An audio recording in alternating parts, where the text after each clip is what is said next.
being on the stage and winning that first event with Triggers Down, ripping my headset off and just celebrating with those guys, it was a crazy moment for me. I'm over here getting chills. It's like, wow, video games are the best. Since launching 20 years ago, Halo redefined how we game. And no matter how many maps we've mastered or how many medals we've won, we're only as good as our weakest battery. Game longer. This is how Halo changed my life. Powered by Duracell.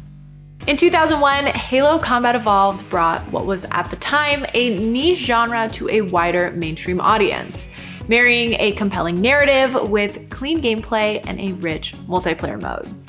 Today, I'm speaking with one of the biggest names in competitive Halo, Andy Dudynsky, aka Bravo.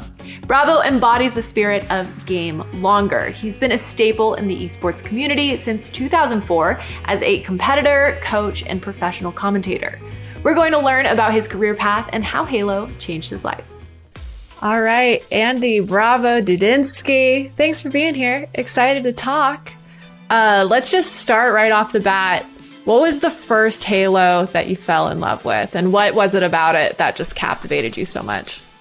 Hey, Sid. So good to be here. Man, I think I speak for many when I say Halo 1 was not only my first love of the Halo franchise, but really my first kind of modern love of shooters. You know, I had grown up playing games like GoldenEye, of course, but I think Halo 1 was the game that really changed everything for a lot of us. What was it about Combat Evolved that made you say, whoa, this is way different than GoldenEye? Like, this is maybe going to change the trajectory of my life? Yeah, I didn't know it maybe at the time, just how much it would change the trajectory of my life, the entire industry, even in terms of shooters. But I think, gosh, where do you even start with Halo 1? When you talk about the campaign, the awe, the wonder, the size, the scale, I'm getting like chills thinking about it. There's just, so many iconic moments when you think of Halo 1's campaign. And this is coming from a guy, many people know me as a multiplayer guy. And even Halo 1's campaign, just the way that game made you feel is something, God, I will never, ever forget. And that's why, when you go back to replay all of the Halo CE campaign missions, they still bring you back to that moment. So, okay, let's talk about Halo. Obviously has incredible staying power. What do you think it is about the franchise that has allowed players to game longer, continue to fall in love with this game year after year? I think the biggest thing that's kept the multiplayer going is just the way that the franchise has nailed the ebb and flow of the 30 seconds of fun, whether it's campaign, whether it's multiplayer, and the fact that they have that core gameplay loop in Halo and the golden triangle with the way that the sandbox functions, in the best Halo games, that has just performed so well. And that's the reason that people can just grind all night through crazy sessions, whether they're grinding in prep for a tournament, whether you're just playing couch co-op with a friend, or whether, maybe you're just running matchmaking. That's, I think, what brings all of us back. So talk to us about your journey with Halo. You've been a competitive player, a coach, a caster. You've worked with 343 on the Halo franchise. Tell us about it. Yeah, as I mentioned, I kind of fell in love with Halo 1 multiplayer early on.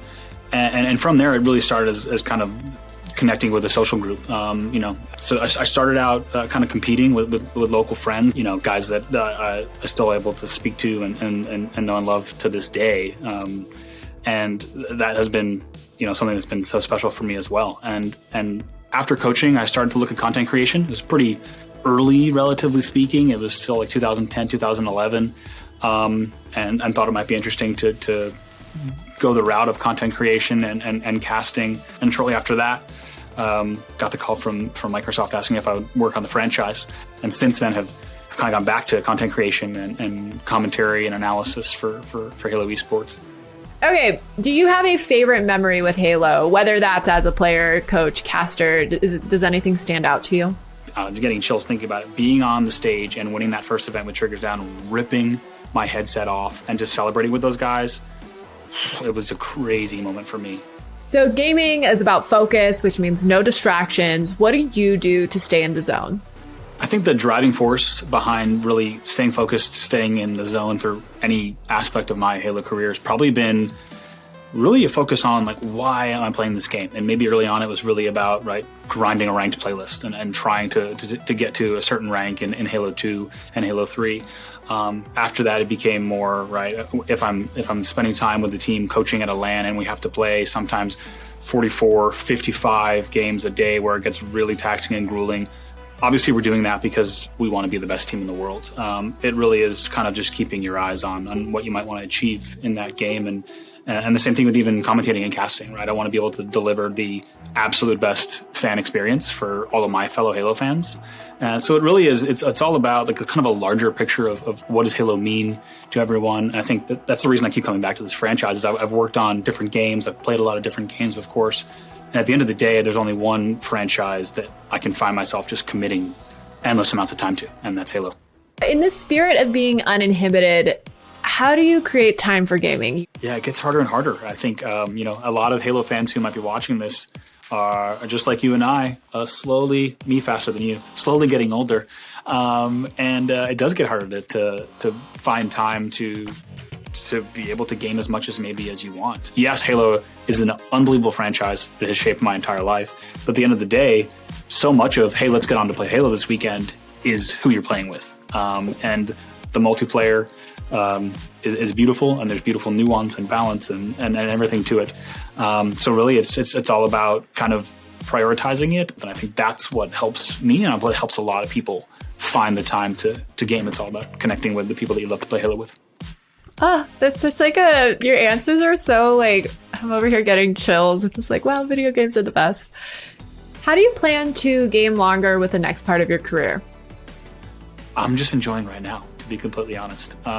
It's such an exciting time as a Halo fan. I'm kind of just focused right now on the beginning of Infinite. Looking at the Halo Esports calendar for 2022, it looks incredible.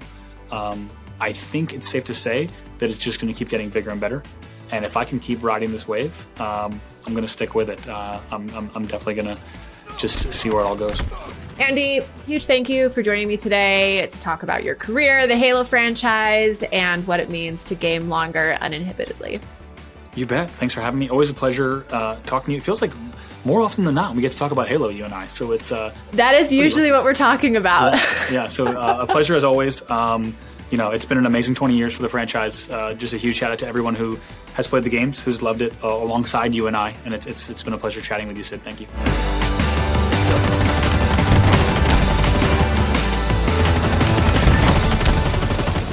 I want to thank Andy Bravo Dudynsky for joining me today to talk about his career, the Halo franchise, and what it means to game longer uninhibitedly. Duracell Optimum is the power you can trust to game longer, delivering extra life in the leading alkaline-powered wireless controller. I'm Sydnee Goodman, and thanks for joining us on another episode of How Halo Changed My Life, powered by Duracell Optimum.